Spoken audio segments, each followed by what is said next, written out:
Josephine. I won't leave you waiting in between. Je vous souhaite la bienvenue sur le podcast Les enfants vont bien. Ici, vous entendrez parler de PMA à l'étranger, de GPA, de conception artisanale, d'adoption et de bien d'autres termes qui accompagnent la conception de nos familles. Vous entendrez aussi, et surtout, des familles homoparentales, coparentales, monoparentales par choix ou de fait, adoptantes, nous raconter leur parcours extraordinaire, au sens littéral du terme, vers la parentalité. Parce qu'en France, le chemin est bien avancé mais n'est pas encore abouti, je vous propose d'écouter des témoignages de notre quotidien qui vont vous rassurer sur le fait que nos enfants vont bien. Vous écoutez l'épisode 17 de la saison 3. Il est indiscutable que la parole se libère autour de la dépression du postpartum. De plus en plus d'informations circulent à son sujet et l'information est déjà le début du diagnostic. Elle est insidieuse, vicieuse même, et elle vous atteint dans un grand moment de vulnérabilité, en pleine parentescence. Ce mot n'existe sûrement pas, mais il traduit la transformation psychique qui accompagne tout parent à la naissance de son enfant. Vous connaissez sûrement en revanche le mot matrescence, vulgarisé par l'excellent podcast de Clémentine Sarlat. La dépression du postpartum, la DPP, comme on l'abrège, peut toucher tous les parents, maman, papa, coparents, que vous ayez ou non porté votre enfant. Et pourtant, j'ai le sentiment que nous nous sentons protégés de cette pathologie par les parcours que nous menons. Comment accepter que nous soyons en difficulté alors que nous avons tant désiré nos enfants ? Je suis intimement convaincue qu'elle est liée au manque de soutien des nouveaux parents, au manque de transmission des générations précédentes aussi, aux attentes ingérables de la société et à l'image idéale que l'on se fait de la parentalité. Oriane est passée par là. Vous l'avez sûrement suivie dans sa plongée, si vous connaissez son compte @daronne en devenir. Dans cet enregistrement, je les ai trouvées si fortes, si unies, elle et Coraline. Elles m'ont impressionnée par leur lucidité, leur cohésion et par la mise en action immédiate dès qu'elles ont compris. Je vous laisse découvrir son témoignage et vous redonne ici les noms des comptes et assos cités par Oriane, @association Maman Blues et @le postpartum. Je vous souhaite une bonne écoute. Bonjour Oriane. Bonjour Constance. Je suis ravie de te retrouver sur cet enregistrement et je te remercie beaucoup d'avoir répondu à ma sollicitation concernant le sujet du jour qu'on va dévoiler un peu après. Oriane, tu as déjà participé à l'enregistrement d'un épisode que je redonnerai au moment de la sortie de celui-ci. Est-ce que tu peux quand même te représenter et nous dire qui tu es, de qui est composée ta famille ? Ok, alors je suis Oriane, j'ai 36 ans, je suis en couple avec Coraline, bientôt 32 ans depuis 9 ans, mariée depuis bientôt 2 ans et nous avons un petit Elliot qui va bientôt avoir 14 mois. Voilà. Super, que vous avez eu donc par le biais par la méthode de la FIV-ROPA. Exactement, en Espagne. Voilà. Donc je vous invite évidemment à aller écouter l'épisode où Oriane raconte sa rencontre avec Coraline et raconte tout leur parcours. Aujourd'hui, on n'est pas là pour ça. Non. On est là pour évoquer un sujet qui te tient à cœur et qui me tient à cœur, qui est la dépression du postpartum. Voilà. C'est ça. Dépression par laquelle, hélas, tu es passée. Donc moi, j'avais suivi ta grossesse, tout ça. Et évidemment, par le biais de ton compte où tu as quand même beaucoup libéré la parole sur ce sujet-là, de ton compte Instagram, j'ai pu suivre aussi tout ce que tu vivais. Alors, je suppose que tu nous en as caché une bonne partie. Finalement, j'ai caché une bonne partie. Je dirais même pas ça parce que ça a vraiment été, ce compte Instagram qui est différent de celui actuel parce que je n'y ai plus accès à l'ancien. Vous toutes y avez accès, mais moi non. Vraiment, je m'y suis vraiment livrée quand je relis encore certains posts parce que je faisais des notes avant.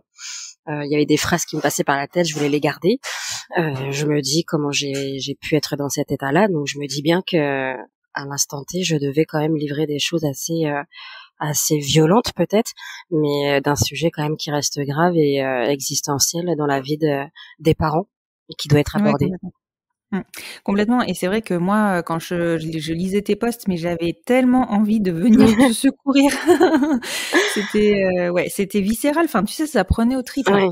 Ah oui, c'était. Je me relis, c'est vrai, et j'ai fait, waouh. Oui, même maintenant, avec le recul, tu te rends compte que. Ah oui, je me reconnais pas. pas du tout. Ouais, tu m'étonnes. Mm. Je vais redonner ton ancien compte pour que nos auditeurs puissent aller Oui, consulter bien les sûr. posts. Donc, qui était @daron avec un tiret en devenir, si je ne me trompe pas. Ouais. Alors, Et c'était Daron-du-bas, en-du-bas, voilà, et devenir. voilà. Et maintenant, tu es passé avec des points. Voilà, maintenant je passe avec des points. Point final. Voilà. Ou point de commencement. Au point de recommencement. De recommencement, c'est ça. Non voulu, mais peut-être un signe, je sais pas. Voilà, on va dire ça. Est-ce que tu peux, parce que c'est vrai que c'est quand même assez flou. Alors, la parole se libère globalement autour de la dépression du postpartum depuis quelques années, mais je suppose que quand elle te tombe dessus, tu l'identifies pas. Qu'est-ce qui t'a fait réagir en fait? Comment tu t'es rendu compte qu'il y avait quelque chose qui n'allait pas? Je suppose que tu savais pas que tu étais en dépression, mais... Oui, non, alors au début c'était j'ai eu quand même un accouchement assez particulier, traumatique, prématuré déjà. Bon, ça me enfin je ne pensais pas que ça me perturberait, mais à croire que finalement si. Mais c'est surtout que on m'avait du coup volé 2 mois in utero. Pourtant, j'avais gagné 2 mois avec Elliot, finalement. Mais je m'inquiétais énormément. Je m'inquiétais de tout ce qui pouvait se passer. J'anticipais, tout ce qui était colique, RGO, les dents, alors qu'on y était encore un peu loin quand même. J'anticipais tous les mots MAUX que pouvait avoir Elliot. Pourquoi? Je ne sais pas. Je me devais de tout savoir, en fait. Pour ne pas tomber des nues. Pour pas dire on m'avait pas dit. T'étais un peu dans l'hypervigilance, en fait. J'étais dans l'hypervigilance constamment, et même la nuit, parce qu'on dit dors quand bébé dort. Alors la nuit, oui, j'arrivais à dormir, mais il y a des fois non, parce que faut savoir qu'un petit bébé, ça fait des petits bruits de dinosaures, et moi ça me perturbait. Je n'arrivais pas à lâcher prise, à me détendre, à faire le vide. Pas du tout. C'est ça. J'étais constamment sur Internet, je trouvais des solutions à tout. Et c'était pas que sur les mots d'ailleurs, c'était même quel jouet est mieux qu'un autre, quel vêtement, quel portage, tout. Ouais, tout. Il fallait que tu maîtrises tout. Il fallait que je maîtrise tout. Ce que je n'avais pas pu maîtriser à cause de l'accouchement, fallait que je le maîtrise. Ça a commencé déjà par l'allaitement, qui a été perturbé et annulé, arrêté, ce qui m'a fait du bien. D'accord. J'ai mis beaucoup de temps à l'accepter. Je suis d'abord tombée dans une... Là, je sais pas si c'est un rapport avec la dépression postpartum, mais je suis quand même tombée dans une petite dépression dans le sens où j'arrive pas à allaiter. C'était la seule chose que je pouvais faire pour mon bébé, pour un prématuré. Même ça, j'y arrive pas. Enfin, c'était très compliqué. Mais finalement, ça m'a soulagée, ça m'a enlevé un poids et une pression de plus faire le tire-lait. C'était très contraignant et warrior à celles qui arrivent des mois et des mois et des mois, vivent les shoots d'ocytocine pour continuer, parce que c'est très compliqué quand même. Donc ça a commencé par ça, et après l'hypervigilance, Parce que du coup, toi, tu as tenté donc d'allaiter Elliot. Je dis tenter, après peut-être que tu as allaité, excuse-moi si c'est pas le bon mot, mais tu as tenté de l'allaiter tant qu'il est en réanéonate, c'est ça? Non, on pouvait pas parce qu'il n'avait pas encore cette faculté de succion. Alors, au réflexe de succion, voilà. Il était avec une sonde nasale déjà, du coup.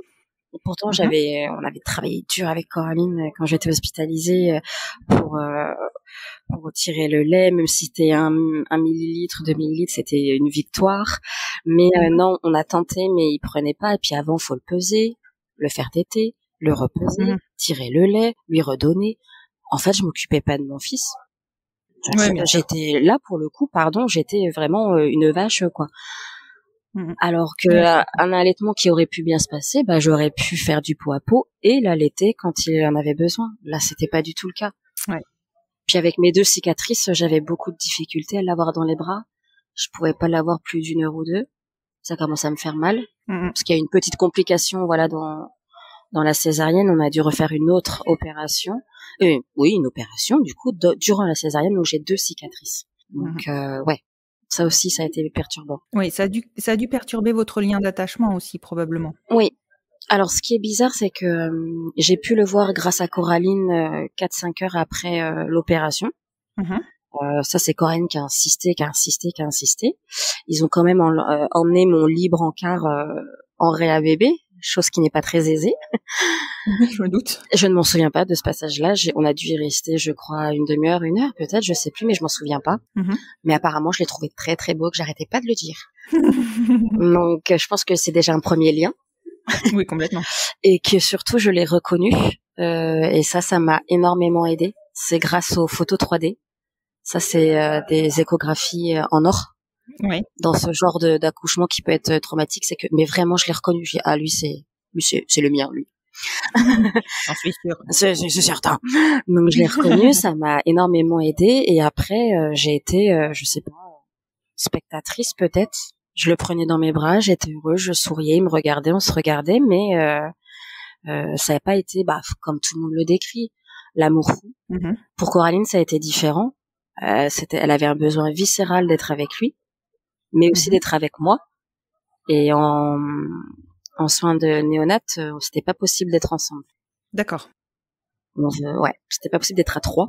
D'accord. Donc ça aussi, ça a été difficile, mais il y a des fois, je me disais que il est en néonate, il est en sécurité, accompagné, et il y a maman Coraline qui y est. Je peux faire mon tirage de lait et je peux me reposer chez moi. Alors, si Coraline avait besoin d'y être des heures et des heures et des heures, moi, ça ne me perturbait pas. D'accord. Donc déjà, moi, je trouve ça un petit peu bizarre. Oui. Mais voilà, je me disais, j'y allais quand même. Hein. J'y allais 4 heures. Au bout d'un moment, j'y suis allée durant les tétés parce qu'on a tenté. Mais sinon, j'étais perturbée qu'on ne soit pas 3 ensemble, mais j'étais pas perturbée j'étais pas perturbée de la situation encore. J'étais pas redescendue, je pense. D'accord. Je sais pas. Ouais. Là, c'est difficile à décrire. Je sais pas. J'étais tellement concentrée sur mon allaitement que j'en oublie peut-être même Elliot en fait, alors que c'était pour lui. Ouais, en même temps, je pense que tu as vécu quelque chose de tellement difficile au niveau de ton accouchement qu'à un moment donné, tu as fait des ruptures, tu vois ce que je veux dire? Ah oui. Ouais, tu as catégorisé les choses. Et... Peut-être, ouais, prioriser. Là, Elliot, il est entre de bonnes mains. Maintenant, c'est à moi de faire mon taf, le seul que je peux faire. Donc, c'est celui-là. Sauf que j'ai un autre taf à côté, c'est d'aller être auprès de lui. Donc, mais il s'est créé. En gros, j'ai dit je t'aime à Elliot au bout de 2 mois. D'accord. Ouais. Ok, oui, donc effectivement, il y a une difficulté entre guillemets, bien sûr, sur le lien d'attachement. Ouais. Par contre, il n'y a pas eu de je ne t'aime pas ou qui c'est ce petit ou qu'est-ce que j'ai fait. Non, c'était un petit qui était dans mes bras que je devais prendre soin, qui était trop beau, qui était trop mignon. Mais mon bébé, la chair de ma chair, enfin tous les mots que l'on peut entendre, non, je les ai pas du tout. Tu l'as pas ressenti? Non. Est-ce que tu identifies que ça a pu être déclencheur de cette dépression? Pour moi, non. Parce que je savais que ça allait venir. Ah, au moins tu avais cette certitude-là. Oui, parce que vraiment, il y a des fois, c'est pour ça que j'ai eu du mal à discerner si c'était la dépression postpartum, dans le sens où moi j'avais souvent entendu dire qu'il y avait les phobies d'impulsion, donc se faire du mal ou penser à faire du mal au bébé, ce que je n'ai pas eu, ou ne pas du tout aimer, alors du tout c'est peut-être fort, je ne sais pas, mais ne pas aimer l'enfant que l'on vient de mettre au monde. Moi ça n'a pas été ça non plus. Moi en fait, je me sentais aller de plus en plus mal, et je sais que les bébés, les nourrissons, ce sont des éponges. On ne peut pas tout cacher. Un bébé, un enfant, son conjoint, sa conjointe. Mais je voulais tellement qu'il ait que de bonnes ondes, parce qu'il n'avait pas fait ces 2 derniers mois in utero, que je voulais pas que tout soit parfait, mais je voulais que que au moins moi, qui suis le plus souvent avec lui, je sois dans de bonnes conditions, que dès que j'allais mal, je me mettais martel en tête, je vais le détruire. Ouais, d'accord, ouais. Parce que je vais mal, je vais lui transmettre mon mal-être. T'étais hyper dur avec toi-même, ouais. Mais complètement. Pour moi, j'étais son démon. J'allais l'anéantir, j'allais le détruire, pas lui faire du mal physiquement. Je ne l'insultais pas, je lui disais pas qu'il servait à rien, que t'aurais jamais dû naître. Non, jamais. Alors ça, jamais de la vie. Mais c'était le fait que je pleure, le fait que je sois fatiguée, le fait que des fois j'aimerais être ailleurs. Et à la fin, je me dénigrais tellement et j'étais tellement fatiguée que je ne parlais plus. J'arrivais plus à parler, en fait. Je lui parlais, mais dans ma tête. D'accord. Sauf que, ça, il l'entend pas. Et c'est important de parler à un bébé. Bien sûr. C'est important de parler tout court à quelqu'un, de toute façon. Et c'est là que j'ai commencé, voilà, j'ai voulu fuir. Dans mes posts Instagram, je disais que voilà, j'avais peur de devenir comme ma maman, qui a toujours eu des traitements antidépresseurs et anxiolytiques, et de fait de pas aller bien, j'avais l'impression de devenir comme elle en fait. D'accord. Et ça s'est répercuté, forcément, ça n'a pas été facile pour ma sœur, ça n'a pas été facile pour moi. Donc j'avais peur de retransmettre tout ça à mon fils en fait. Est-ce que tu arrivais, parce que tu disais que tu parlais plus, enfin que tu parlais pas en tout cas avec Elliot, est-ce que tu arrivais à parler avec Coraline? Oui, ça par contre oui. Dès qu'elle rentrait, elle prenait le relais et c'était un bonheur parce que elle lui parlait comme je rêvais de lui parler en fait. Voilà, avec des voix changeantes, des voix dans les aigus parce que ça interpelle les enfants, les bébés. Et j'adorais, ça me faisait du bien en fait. Je me disais il a une bonne personne auprès de lui. Ouais. Ouais. Mais ça ne te faisait pas plus culpabiliser?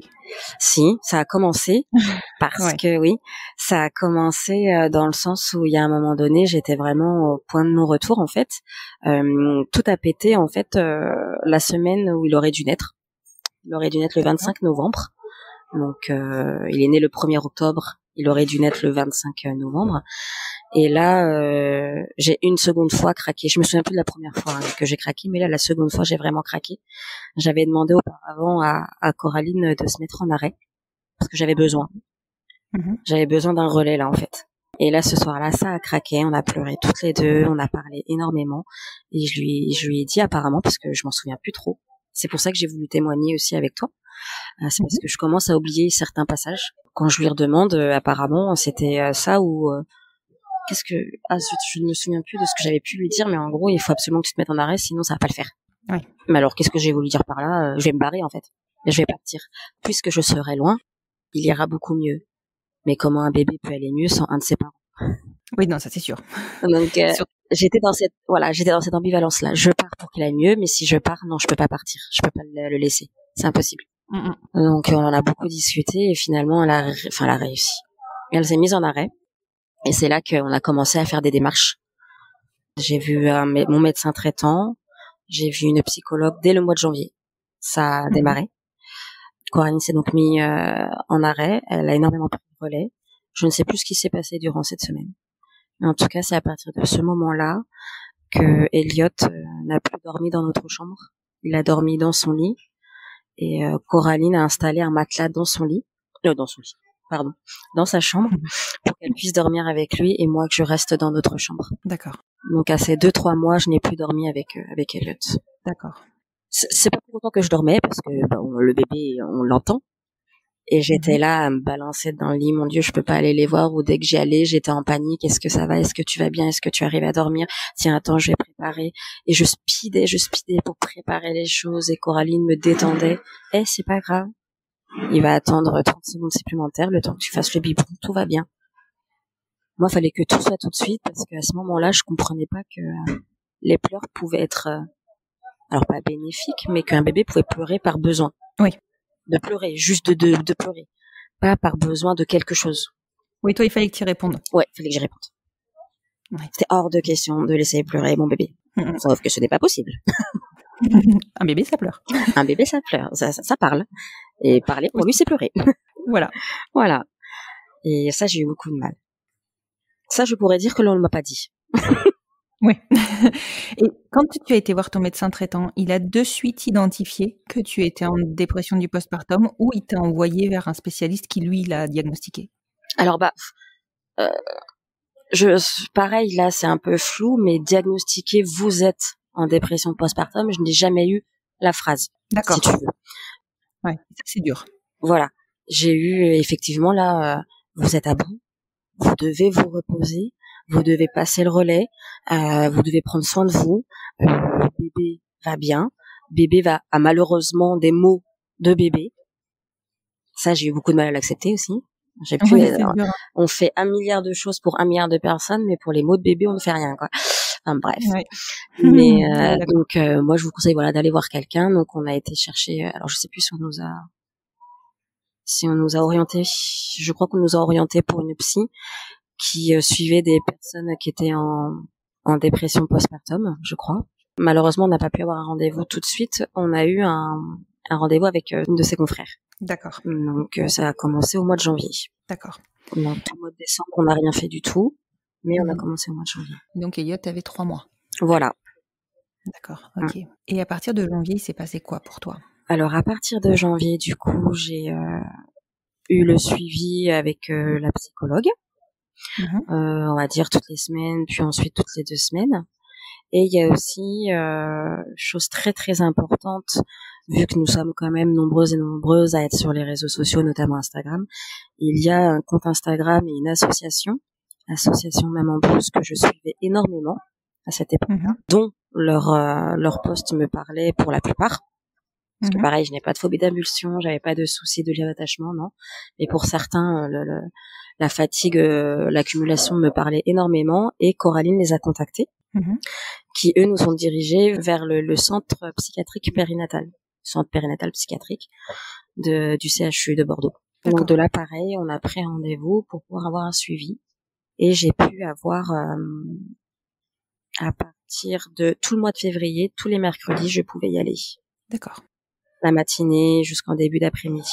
Et toute seule, juste toi? Juste moi, en tant qu'adulte, et avec Elliot. Et avec Elliot, ok. Et avec Elliot, ouais. Parce que justement, c'était pour... alors, je ne le déconseillerais pas, mais je ne le conseillerais pas non plus. J'ai été juste déçue dans le sens où je pensais qu'il allait y avoir d'autres parents en dépression postpartum, et finalement, pas du tout. D'accord. Pas du tout. J'étais la seule, déjà, de mon plein gré. Déjà. D'accord. Ouais, les autres parents étaient là à cause de la PMI ou de l'ASE. D'accord, oui, donc voilà. Ça change tout le contexte. Ça change tout le contexte. Moi qui ne voulais pas que Elliot ait un environnement, je vais simplifier, un environnement psy, là je l'emmenais totalement dans la grotte du diable, quoi. Ouais, je comprends. Voilà.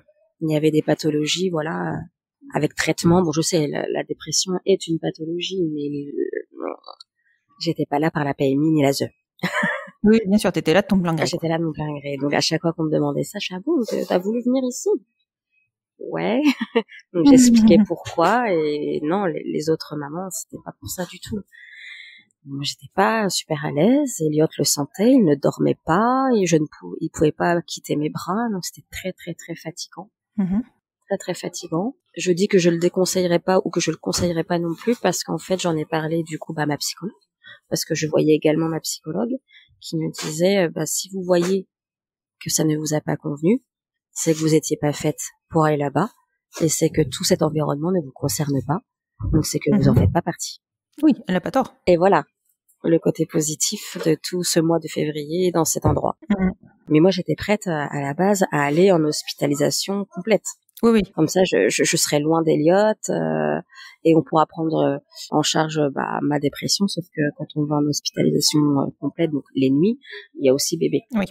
Ah non, c'est mort. Parce que là, tu ressentais quel besoin en fait en te disant que tu partirais en hospitalisation complète et en t'éloignant d'Elliot? Prendre soin de moi, qu'on m'aide, qu'on me dirige, qu'on me calme avec mon hypervigilance, qu'on me calme avec bébé ne va pas bien alors qu'il va bien. D'accord. Okay. Et que Elliot soit entouré que de positivisme. Je comprends complètement. Voilà. D'accord. Compliqué. Très compliqué. Et je me doute qu'en plus de ça, c'est quand même long. Là, donc on parle de 2 mois pour le moment pour commencer. Voilà. C'est déjà très très long, surtout quand tu es dans cet état-là. Ça a vraiment commencé, oui. Alors, il est rentré le 17 octobre à la maison. Au début, ça a été. En novembre, ça a commencé. Parce qu'il a commencé à avoir les crises de larmes, de pleurs, d'explications avec Coraline. Décembre, je n'ai pas trop de souvenirs. Janvier, du coup, voilà, la psy, voilà, qu'on prend contact avec le centre psy. Et j'ai eu aussi la chance d'avoir tonton Chevelon, donc c'est mon beau-frère, qui est venu nous aider pendant 2 semaines, et ma belle-mère qui est venue également pendant 2 semaines à la maison. D'accord. Qui viennent tous les deux de Belgique et de Lille. D'accord. Enfin, de Bruxelles et de Lille. Donc ça, je les remercierai jamais assez parce qu'ils m'ont fait beaucoup de bien. Tu l'as accepté facilement, cette aide? Ah oui, je l'attendais. D'accord. Je l'attendais, je le demandais à Coraline, fais venir quelqu'un, que quelqu'un prenne le relais. Elle en avait pas besoin. Elle, tout ce qu'elle voulait, c'est qu'on lui foute la paix, qu'on la laisse avec son fils, avec moi, construire notre rythme de famille. Du coup, elle a pris sur elle. Parce qu'elle, vraiment, elle avait pas besoin d'elle. alors tout allait bien, elle n'était pas aveugle de la situation puisque c'est elle qui a tout fait pour moi. Mais elle, en tant que maman d'Elliot, elle allait bien. Donc elle n'avait pas besoin de relais, mais c'était pour moi. Voilà. Donc j'ai eu toute cette aide que je trouve déjà énorme. C'est génial en fait d'avoir au moins ce relais-là. Tout le monde ne l'a pas, surtout Non. dans des situations voilà comme ça. Je trouve ça chouette. Et ils ont réagi comment eux, par rapport à toi? On n'a pas vraiment parlé. Ils ont compris parce que c'est Coraline qui leur a expliqué. Ils demandent toujours si je vais bien parce que je suis toujours sous traitement. Mais non, on n'en a pas parlé. Donc ils ont été, je pense, indulgents, calmes, cool. Compréhensif. Et compréhensif, et ils ont essayé de me faire rire, et voilà. D'accord. Tu viens de parler de traitement. Tu as été mise sous traitement du coup à ta demande Oui, pas alors oui, ouais, j'en ai parlé. Déjà, antidépresseur, je connais pas, enfin je connaissais pas. Donc déjà anxiolytique, donc mais j'ai eu les deux. Anxiolytique plus pour dormir, me calmer le soir, et bon, mon antidépresseur parce qu'il fallait. Et j'ai vu les effets quand même, oui, au bout de... Bon, ça met du temps à prendre effet. C'est un peu ce qui est vicieux, parce que on peut croire qu'on va mieux, mais en fait, on oublie que c'est les traitements surtout qui font effet. Et quand j'ai repris le travail, au mois de mars, je me suis sentie beaucoup mieux, déjà. D'accord. Ouais, non. De par les traitements, et sans doute aussi l'aide que j'ai eue au mois de janvier, et la reprise du travail qui m'a fait énormément de bien. Parce que déjà, j'ai pu avoir une reprise à 80%. D'accord. Pas du tout négligeable, c'était une chance. C'est du fait de la dépression postpartum ou c'était une demande que tu avais faite? Ça, c'est gracieusement, après le congé maternité, on te propose soit de reprendre à 100%, soit à 80%. Voilà. Alors moi, j'ai sauté sur l'occasion déjà, par rapport à la nounou, par rapport à moi, et puis bah voilà, j'ai le droit, donc j'y vais. T'as eu bien raison. Faut en profiter quand on a quelque chose qui nous est offert. C'est ça, dans le monde du travail. Oui. Et du coup, là, tu disais que c'était piégeux, en fait, parce que tu as pu te sentir mieux. Oui. Alors que c'était... Bah, alors, j'ai cru me sentir mieux. J'ai essayé d'arrêter, si tu veux, les antidépresseurs fin mai, le mois de juin. Donc, j'ai arrêté. C'était pas non plus un gros dosage. Enfin, je pense que c'était pas un gros dosage. Et en plus, l'été arrivait. Enfin, voilà, soleil faisant, ça me requinquait aussi. Enfin, j'imagine, hein, je ne fais qu'imaginer. Donc, j'ai essayé d'arrêter parce que vraiment, je me sentais beaucoup mieux. Pas super bien non plus, mais beaucoup mieux. Je savais que j'avais des journées toute seule avec Elliot, j'appréhendais un petit peu moins. Parce que avec ma reprise, donc on a dû faire tout un planning avec la nourrice. Et un samedi sur deux, j'étais toute seule avec Elliot. Parce que toi, ta difficulté, c'était de passer du temps toute seule avec lui. Oui, ouais. D'accord. T'avais peur de quoi? J'avais peur. Alors, c'est vraiment familial. C'est que du coup, ma maman a eu, comme je l'ai dit, a eu un traitement et qui a toujours anxiolytique et antidépresseur. Et ma sœur, qui est l'aînée de 4 ans de plus que moi, qui était l'aînée de 4 ans de plus que moi, et est morte il y a bientôt 5 ans. D'accord. Et elle s'est suicidée, en fait. D'accord. Et elle a eu un rapport conflictuel pendant des années avec ma mère, parce que pour elle, ça peut être à cause de ma mère. Et parmi d'autres, j'imagine, coin psy aussi. Mais moi, pour ma part, je n'ai jamais eu de diagnostic par rapport à elle.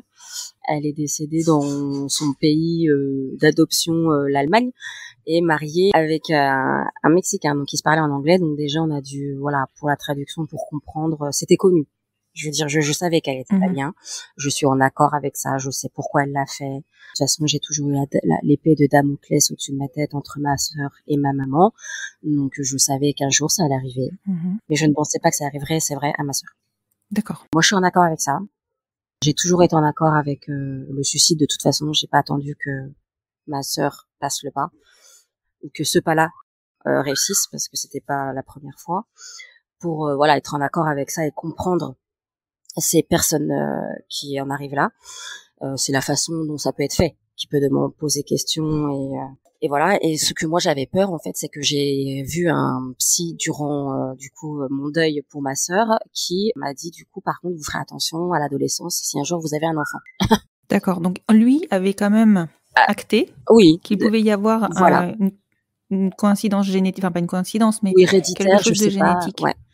Et de mes, on va dire 2-3 mois de suivi avec ce psy, c'est la seule phrase que je retiens. Non, mais je pense qu'il a pas mesuré les paroles qu'il prononçait, mais c'est destructeur, hein. Bah, la preuve. Oui, la preuve. Je y penserai toute ma vie, de toute façon, et j'aurais peur toute ma vie. Par contre, il t'a pas mis en alerte sur le fait que potentiellement, sur une période où, de mise à nu quelque part, donc sur un passage comme la naissance de ton enfant, tu pouvais toi aussi être sensible à une dépression. Non, parce que à cette période-là, on parlait pas de grosse. Non, mais si, pourtant, on parlait d'enfant, on aurait pu faire attention aussi sur la grossesse, mais non. D'accord. Et pourtant, c'était ma peur, la grossesse, ma peur durant la grossesse, c'était ça, d'être angoissée par rapport à ça, de transmettre à mon enfant ce gène, s'il existe, ou cette hérédité de maladie psychiatrique de ma famille, s'il y en a une, parce qu'il n'y a jamais eu de diagnostic posé, ou en tout cas connu de ma part. Donc, j'avais peur, soit durant la grossesse, et non, j'ai vécu une grossesse, mais du feu de Dieu, j'ai adoré. Adoré. Et non, finalement, c'est venu après. J'ai repensé à cette phrase et bim. Ouais, voilà. Et bim. En fait, t'y as repensé à un moment où t'étais hyper vulnérable, vraiment très fragile. Ouais. Et ça explique beaucoup de choses. Hein. Et ça explique beaucoup de choses. Ça explique pourquoi je voulais fuir, en fait. Je voulais pas qu'il soit avec moi. Je voulais pas être ma maman et que Elliot soit ma sœur.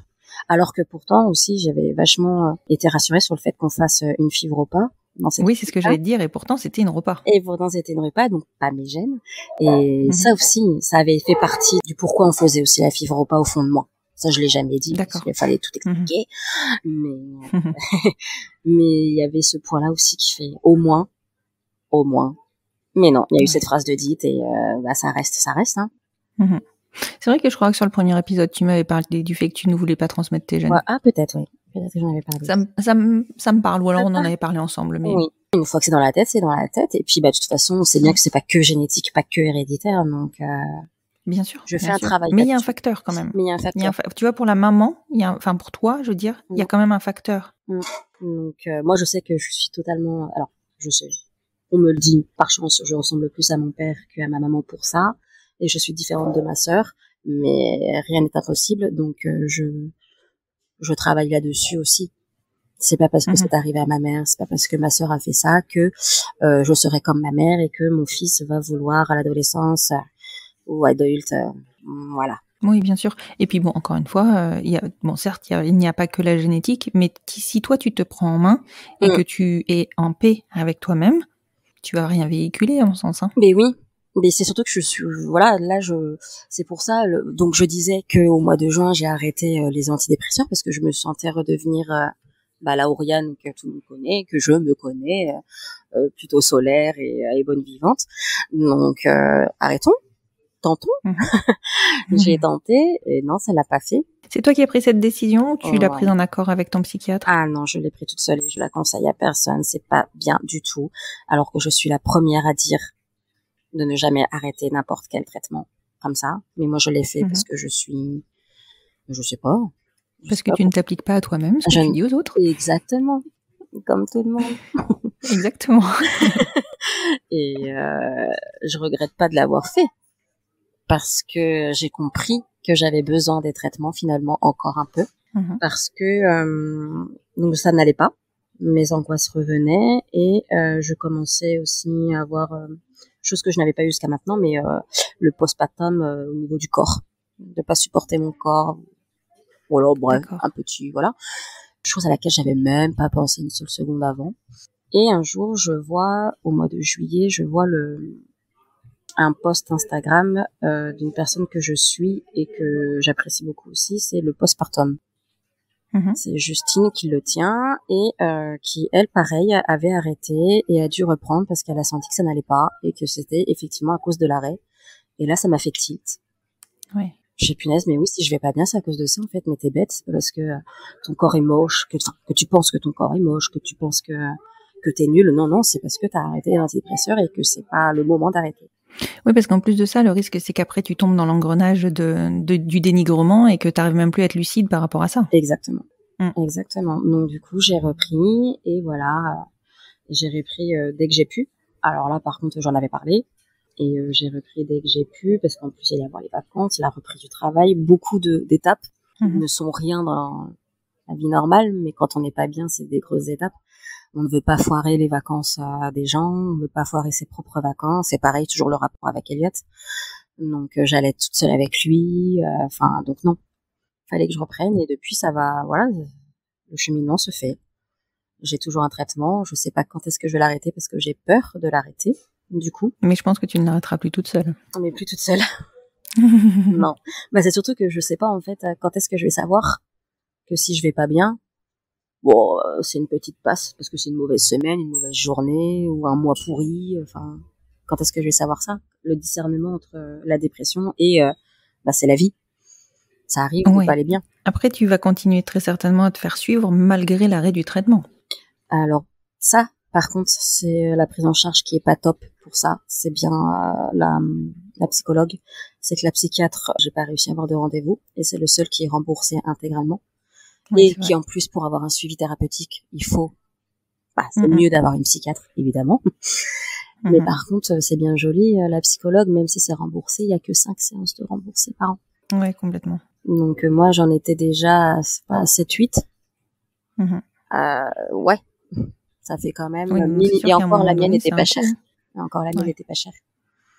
Donc, mais il faut pas prendre un psy parce qu'il est pas cher. Non, il faut prendre. Alors là, c'est hyper important. Tu fais bien de le souligner, mais prendre quelqu'un qui te convient. Ah oui, parce que la preuve pour le deuil de ma sœur, peu de temps après, je l'ai plus revue. Bah oui, forcément. Parce que du coup, je me sentais plus en phase. Et oui, enfin, ça se comprend complètement. Un psy ne doit pas avoir des mots qui sont jugeants. Alors, c'était pas jugeant, tu me diras. Non, c'était prévenant. C'était prévenant, mais c'est pas le moment de me le dire. Et puis oui. Voilà. Il faut pas dire ce genre de phrase. C'est une période fragile pour tout le monde. C'est ça, ça reste un autre passage. C'est un autre passage. Chaque chose en son temps. Et maintenant, c'est ce que je me dis à chaque fois, chaque chose en son temps. Et malgré... même si je dois... Des fois, je me dis ça, même si, comme ma maman, je dois avoir un traitement à vie, je l'aurai, mais à côté de ça, je ferai tout pour... être en bonne forme, je continue d'avoir une vie sociale, je fais tout pour être heureuse avec ma famille et mon fils. Enfin, on a vraiment la famille, par contre, qu'on a toujours voulu. On n'a pas changé. On est juste maman, il y a juste un titre supplémentaire, mais on est toujours aussi un peu fofolle, on rigole toujours autant, on parle toujours autant. On a un bébé qui est très souriant, et j'ai envie de dire presque à notre image, mais il a son développement à lui, voilà, c'est comme ça. C'est un bébé, il pleure, et des fois il râle, mais il sourit tout le temps. Et il a un bon développement, et voilà, moi c'est tout ce que ça me va, c'est tout ce qui m'importe. Parce que tout est très rassurant. Voilà, parce que j'ai fait les ostéos, j'ai fait les chiropracteurs, j'ai fait les choses qui sont bonnes, mais trop. Trop. Oui, mais ça va. Ça, j'ai envie de dire, t'es humaine, hein. Et toutes les mamans en font toujours beaucoup trop pour leurs enfants, on s'inquiète, c'est normal. C'est vrai. Mais c'est vrai qu'à des fois, je me dis, je me suis trop renseignée. J'ai pas su me calmer, me détendre. Parce que c'est vrai qu'on n'est jamais trop renseigné. Je veux dire, le RGO, je l'ai remarqué, c'est moi qui l'ai remarqué. Oui. Et pourtant, j'ai fait 10 heures de portage par jour. Il pleurait à chaque biberon. C'était pas pour rien. Si j'avais jamais lu d'articles ou de témoignages là-dessus, j'aurais pu toujours attendre encore maintenant. Oui, mais ça, c'est terrible, hein. Les professionnels de santé ne nous écoutent pas. Mais oui, ma pédiatre m'a dit, ah là, il a une œsophagite. Et moi, j'ai su que l'œsophagite, c'était une complication du RGO. Il avait plus de voix du tout. Bah oui. Il avait la brûlé, le petit bout. Ah oui, il y a 3 mois. Et jamais elle m'a dit, il a un RGO. Non, Cécile en a un, il a eu du AR jusqu'à ses 1 an. Enfin bref. Oui. Faut s'écouter, il faut que les gens nous écoutent, il faut que les gens nous rassurent et nous informent. C'est très dur, hein. C'est très très compliqué, mais je jette pas la pierre aux professionnels de santé. Non. Ils manquent juste de temps énormément. Ils ont pas, voilà, ils sont plus dans le soutien, ils sont plus dans l'accompagnement, ils sont dans le geste mécanique et ils ont pas le choix. Ouais, complètement, c'est ça. C'est tout le problème de la santé en France. Bon, on va pas rentrer dans le débat parce que c'est pas, c'est clivant comme débat. Oui, c'est ça.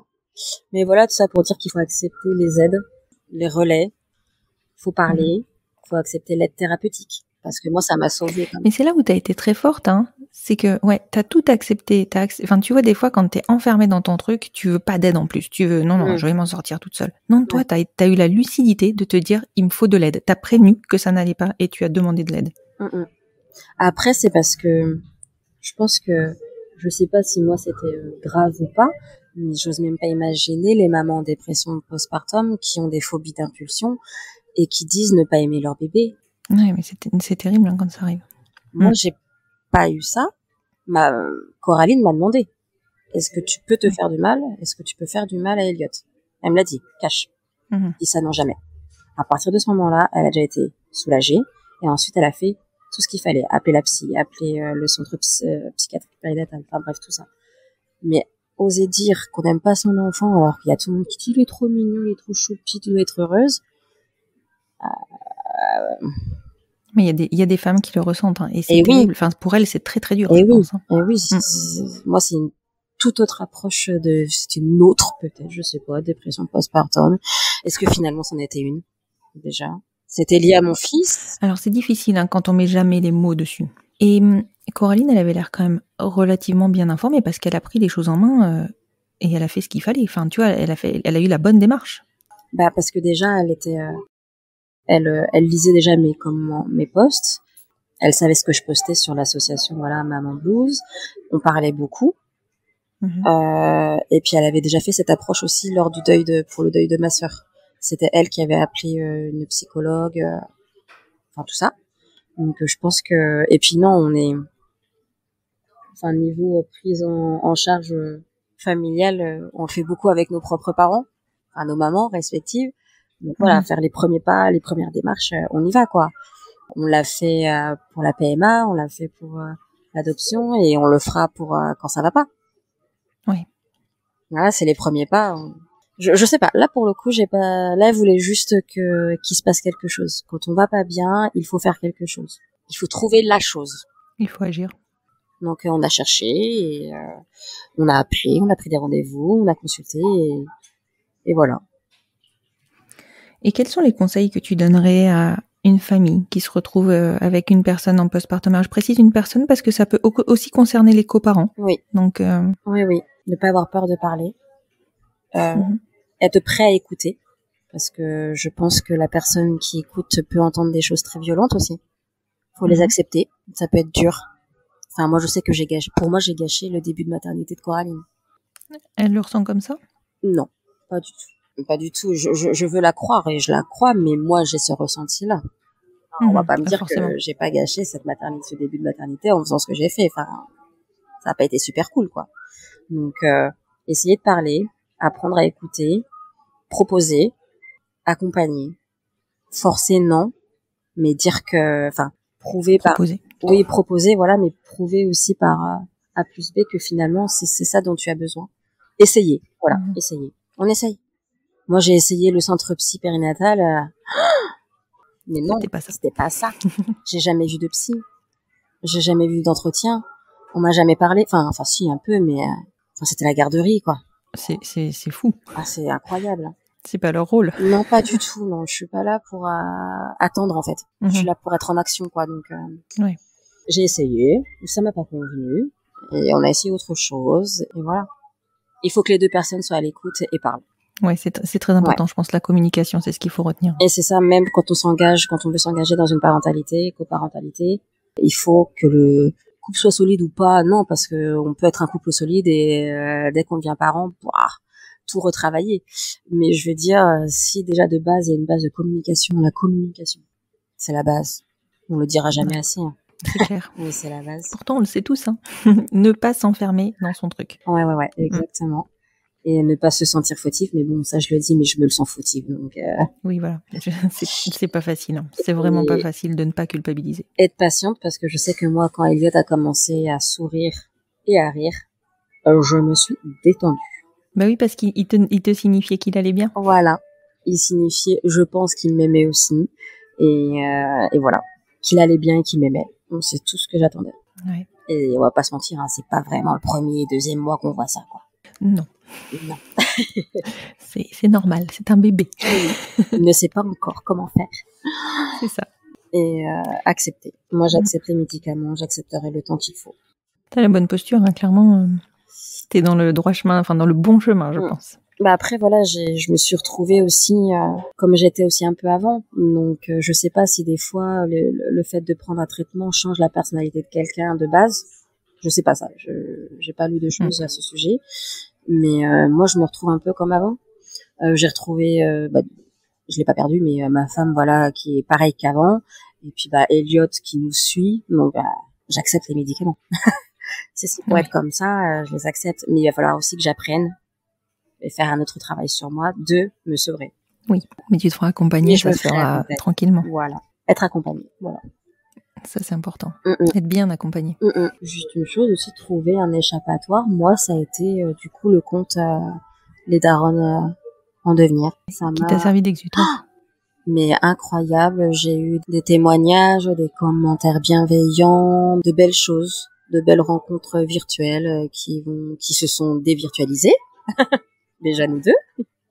Tout à fait. Oui, il y a ça aussi. Instagram ne m'a pas aidé aussi. Non, je voulais en arriver un peu là aussi. C'est vrai, j'avais oublié ce passage-là, c'est que je posais énormément de questions via Instagram sur quoi faire, quoi dire, quoi acheter. Ça ne m'a pas aidé. Et puis il y a ce mythe de la mère parfaite qui est véhiculé par beaucoup de comptes. Oui, ou plutôt j'envie, oui, du coup la mère parfaite peut-être, mais c'est surtout que moi j'ai beaucoup demandé, on m'a donné trop de conseils et trop c'est trop. Je me suis perdue. Du coup, mais il y en a une pour qui ça a marché, ça, l'autre ça. Oh mon Dieu, mais qu'est-ce que je dois prendre? Et si je fais une erreur dans ce que je prends, voilà. Donc c'était toujours ton côté surinformatif. Et un jour j'ai arrêté et ça s'est beaucoup mieux passé. Bon, on note aussi les réseaux sociaux avec parcimonie. Voilà, vous lâchez, mais pour les conseils, demandez individuellement, allez voir quelqu'un et gardez ce conseil-là. Allez pas en chercher 30 000. Oui, c'est ça. Une personne de confiance qui peut vous répondre et vous rassurer. Et dire si elle ne sait pas, dire que vous ne savez pas. Exactement. Et référer vers les personnes qui savent. Voilà. Mais seulement à ce moment-là. Voilà. Merci beaucoup, Oriane. Merci à toi surtout. Je t'en prie. Surtout merci d'avoir bien voulu te livrer sur cette période et de revenir sur cette période qui n'a pas été simple pour toi et on l'a bien perçu. Enfin, moi, je l'ai vraiment perçu sur ton compte Instagram. C'était poignant. J'avais vraiment envie de venir de tout poser, de venir te donner un coup de main, mais en même temps, c'est difficile de faire. En plus, on sait pas trop ce qu'on va pouvoir apporter ou amener et si on va pas faire pire qu'autre chose. Mais vraiment merci. Je pense que c'est hyper important, aussi parce que même si la parole se libère, c'est beaucoup de couples hétéroparentaux, de familles hétéroparentales autour desquelles la parole se libère sur la dépression du postpartum. On est aussi concerné. Il n'est pas de question de composition familiale dans ce type de pathologie. Donc vraiment, si vous vous sentez dans cette situation-là, je remettrai les comptes Instagram que tu as cités et évidemment ton compte Instagram aussi. Mais surtout, renseignez-vous et faites-vous accompagner. C'est vrai, exactement. Merci Oriane. Merci Constance.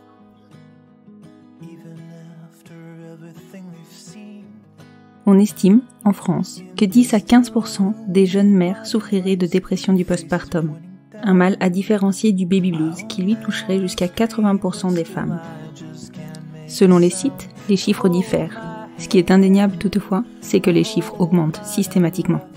Suite aux réflexions qui ont été menées lors de la campagne des 1000 premiers jours et à la tenue des assises de la santé mentale, il a été décidé qu'à partir du 1er janvier 2022, un entretien de dépistage systématique serait mis en place dès la 5e semaine et qu'un deuxième entretien de dépistage serait réalisé pour les femmes dites à risque ou dépistées en ce sens à la 12e semaine. Même si c'est encore trop peu, j'y vois là la reconnaissance de ce trouble comme un vrai trouble et comme une vraie difficulté pour les jeunes parents entrant dans la parentalité. C'est quelque chose de très positif à mon sens. Il y aura encore beaucoup à faire et je pense que nous avons beaucoup à apporter dans la parentalité. La clé, comme je le dis dans mon introduction, c'est l'information. Pour pouvoir admettre que l'on est touché par ce symptôme, il faut pouvoir le connaître. Et pour le connaître, il faut en être informé. C'est pour cela que si cet épisode vous a plu et que vous pensez qu'il peut aider, qu'il peut vous permettre de faire reconnaître ce trouble pour vous-même ou pour quelqu'un de votre entourage, n'hésitez pas à le partager, à le diffuser, à le faire partager aussi de votre côté. Si vous souhaitez soutenir le podcast, vous pouvez le faire en mettant 5 étoiles sur votre plateforme d'écoute. C'est tout nouveau, tout beau, tout frais maintenant sur Spotify. Vous pouvez aussi noter le podcast et je vous invite à le faire. Et je vous propose que l'on se retrouve sur le compte Instagram du podcast, @lesenfantsvonbienpodcast, pour poursuivre la discussion sur ce sujet et en entamer de nouvelles. Je vous souhaite une belle semaine et vous dis à jeudi pour le 2e épisode du fil rouge du podcast Les enfants vont bien.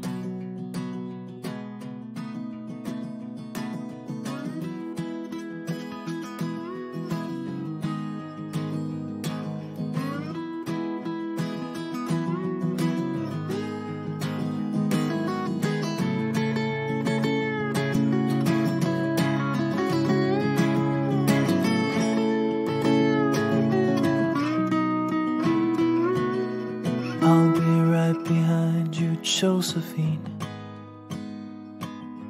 Even when my soul's an amputee, and my bleeding heart is sinking in the lake inside my chest. So I grab what I can cling to and I leave behind the rest. Now hold my hand, I'll hold my breath. There's nothing in this world we really own. And Jesus Christ, if you tore my heart out, the only thing I'd feel was less alone. Now hold my hand and take my breath, and leave behind the things you'll never own. And Jesus Christ, please tear my heart